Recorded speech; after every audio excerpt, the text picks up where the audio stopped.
we just crossed the Northern Territory border this morning, so we thought we'd better do another filming session just to tell you what we've been up to for the last 8 or 9 days in South Australia. We crossed the border from Broken Hill. It seems like 2 weeks ago, but it's only been about a week and a half. We crossed the border, and our first stop really was at a place called Peterborough, where we just stopped in a free rest area, which was quite nice, wasn't it? We had some drinks, 4 o'clock drinks, and with some other people that we met on the road. But it was a great little stop just on the outskirts of town. You could walk into town if you needed to. Yeah, we stopped at a motorcycle museum in Peterborough for half hour or so just to have a look at the display the guy had there, and it was really, really good. There was about 50 odd or 60 motorcycles, really rare ones too, lots of rare European bikes. And it was all housed in this, him and his family, the guy that ran it, was all housed in this old Baptist church in Peterborough. So it was just a really interesting place to have a look at and check out all the old motorcycles. We had that bike that he got from Ireland. No, from Iowa. From Iowa. Oh, I thought you said Ireland. No, Iowa, yeah. So it was 1914. I can't think of the brand name of it, but it was a really, really old bike that he bought online through eBay or something, and had shipped out to Australia. But he had lots of rare bikes, so it was, if you're interested in motorcycles, it's definitely worth a stop there in Peterborough. From Peterborough, then we made our way the next day to a place called Port Pirie on the Spencer Gulf, where we decided to stay 3 nights. And we just stayed in a caravan park just on the outskirts of town there. It's a fairly interesting kind of place. As I say, it's right on the Spencer Gulf there in South Australia. And on one side, you can see the Spencer Gulf, and on the other side, when you look out to the east, you can see the Flinders Ranges, and pretty nice kind of area, really. I think Port Pirie went for a drive one day, and we did some filming where we had a look at the port district, where they've got a river and a port, because it's called Port Pirie. I think it's famous for, it's got one of the world's largest lead smelters in Port Pirie. But it's very much an industrial town. The kids there, they get tested regularly for lead apparently, so they do advertise on TV about getting the kids down there and getting the immunisation and getting their lead testing done. So yeah. It's definitely an industrial kind of town, but set in a really nice part of South Australia, as I say. Okay, so while we're in Port Pirie, it was Dave and Gail were travelling with them. It was their 40th wedding anniversary, so we headed off down to Clare, or up to Clare, and had some lunch there, which was really lovely, and visited a few wineries. One of them was Seven Hills Winery, which was really lovely, and of course you always got to buy the obligatory wines and ports and things, so we did that. And also at Seven Hills is a really nice monastery there. The Jesuits own it, and they have something to do with the wines. They've been making wines there for years, and it's a retreat there for them, so that was really, really good. So came back, and then from Port Pirie we headed up to Spear Creek. Spear Creek Station, yeah. That was lovely. It's actually got sheep out there, so when you're driving out there you can see all the sheep.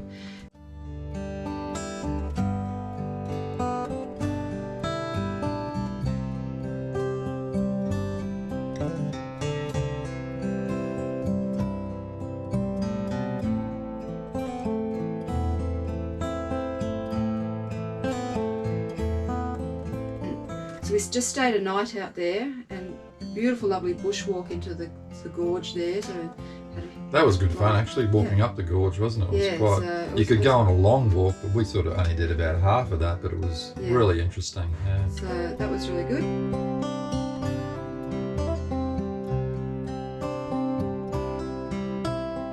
We came back and had a bit of a jam in the afternoon with our music, and played some songs for the people around the campfire until a big storm blew in, so that was a big rush to pack everything up. But the place itself is set right into the Flinders Ranges, and from it's just a spectacular countryside. The way that it's set, and from one side you look up at the Flinders Ranges, and from the other side of Spear Creek you can see Spencer Golf. Like, it's just, all the golf out there, it just looks fantastic.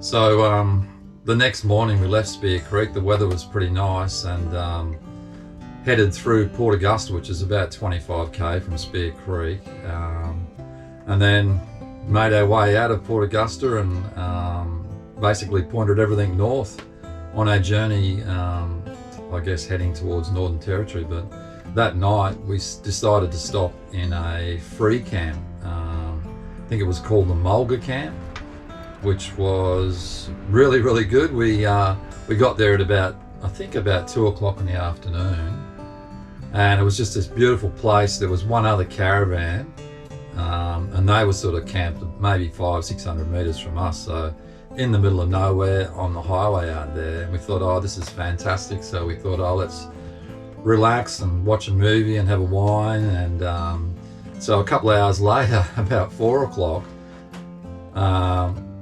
we were disturbed watching the movie by these bloomin' reversing trucks. There was actually 2 trucks that decided to pull into the same campsite as where we were, in the middle of nowhere, and make their little camp about 20 metres from where we were. So it was a bit annoying at first, but they were quiet. They were quiet. They were quiet. The guys were from the Bentley Motorsport group, and they'd just been out to the Fink Desert race, which had been cancelled, and they were on their way back home. And I think they said they'd stopped at that Mulga camp on the way out to the desert, and so they knew they could get their trucks in there, so that's why they stopped there on the way back. But it was what it was, and they were pretty nice fellas, and they weren't very noisy at all at night time. So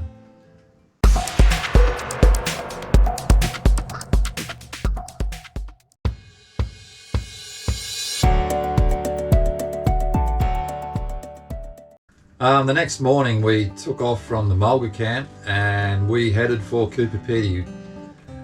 It's amazing when you drive on the roads out here. They're so flat, and you get an appreciation of how big this country is. But on those roads there's really not a lot to see. They're really long, open, flat sections, and all you see is either caravans or these big long road trains. That it's not like your single or your B doubles. A lot of these have got triples, or even some have got 4 carriages on. So interesting to see that as you're going along the road. But in fact, the roads are so flat out in this part of the country that we came across a landing strip which was part of the actual highway.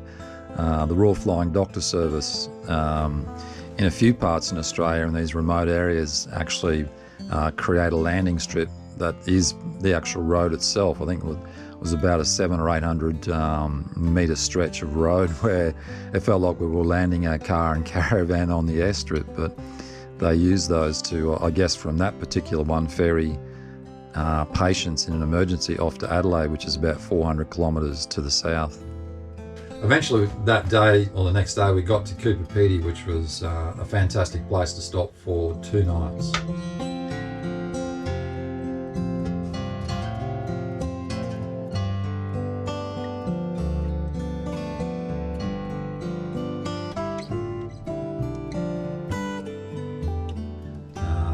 And we did a tour there, didn't we? Yeah. So we headed out with Stuart Range Tours, and they were excellent. So one of the first places we stopped out on was this church, and it was absolutely magnificent. Just the way it was built into the hill, and the way it's just completely, it's all underground. It's all underground, and all these beautiful, the way they've carved the roof out of all the rock there. It's just, and they've inlaid and inset all this stained glass windows, and it was just fantastic to see. It was just beautiful. And from there we headed out to visit the breakaways. Yeah. So that's magnificent country out there, and you drive through the land there. It's all dirt road. I think they call it the first part of it is Moon Plain. Yes, so And apparently they've done filming out there for lots of different movies, and you can sort of see why when you get there, Yeah. because it definitely looks like the surface of a planet, surface of the moon. There's nothing growing out there. There's just rocks and these big flat sections. yeah. And then from there, you go along in the dog fences out there, which is, runs from South Australia, isn't it, all the way up to I Queensland. think it's about 5,000 kilometres long or it's something really crazy. long, this yeah. dog fence. Mind you, we didn't see any dogs, or we didn't actually even see any animals out No. there. It's pretty barren as far as what's out there. But we did see there's some rock formation there, and it's described as on one side of the road is a big formation which is supposed to be, in Aboriginal terms, the man, and then on the other side is his two dogs, and one is a black dog, one is a white dog, but the land out there eroded, but you get the different colours because the way it eroded just a little bit differently. So, and then from there right up to view the breakaways. The lookout, it was great. It was quite windy and cold, but it was really good. Had some champagne. Yeah, had a nice glass of champagne up there while we were freezing. Came back and stopped, had a look at where all the mines were, and just explaining how the mines worked and the machinery and everything. And then went on down to do a tour of an underground mine. I think it was called the Opal Mine Museum. So it was in the main street there, but it had a really excellent display of opal mining, some really good exhibitions. Of course there was the tourist gift shop that you have to go through and see if you want to buy anything, but some absolutely beautiful jewellery in there. Unfortunately, way too expensive. Way too expensive. It So, wasn't your birthday. no. And so after looking at the top section with all the displays and everything, we actually got to see a movie down. It's the only underground cinema, I think, in Australia. And from there, they took us down to show us.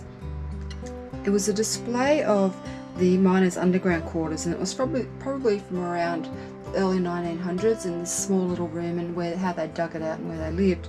And then they took us into the next area, which was it was the mine manager's quarters, which was a modern day apartment that they actually had lived in. And it was very spacious, and they described how, if your fridge breaks down and you get a new fridge, well, it doesn't fit, you just dig a hole and make your fridge fit in the wall. Or if you need a bookshelf, you can easily dig out and make a bookshelf. And it just looked things. like a normal house with a kitchen and, lounge room and everything. But it stays around 24 degrees under there. It's constant kind of temperature. Mind you, there's no light down there at all, no natural light at all. So. And from there they took us on a tour where we had to go down these flight of stairs, and we kept sort of going down into the actual, what was the old mine itself, where we sort of had a really good look around at, what it was like, I guess, to be an opal miner. There was displays down there where you could see how they would go about using explosives. They had this, I think they called it the Coober Pedy sausage, which was some sort of basically fertilizer and diesel, I think, to make their own gelignite to help them blow things up. So, but a really, really interesting place, actually. We even found a little bit of opal in the walls when we were looking. Yeah. Couldn't dig it out though. So, so that was our last day in Coober Pedy. The next day we headed, basically towards the Northern Territory border, and that was going to be our last day in South Australia. Just a long driving day, really, where we ended up staying at a roadhouse, place called Marla. And the funny thing is, with all these roadhouses out west, they're pretty much their own little town almost. You've got fuel stop there, but you've also got a hotel and a motel, a caravan park, a swimming pool, a pub. It's all kind of encompassed into the roadhouse, so it was actually not a bad place to stop. And that was our last day in South Australia. Okay, well, thanks for watching this episode. Hope you enjoyed it. Please like and subscribe so you won't miss out on any more of the content, and we will see you next time. Thank you. See you guys. Remember to press like and subscribe, and you won't miss any of our episodes.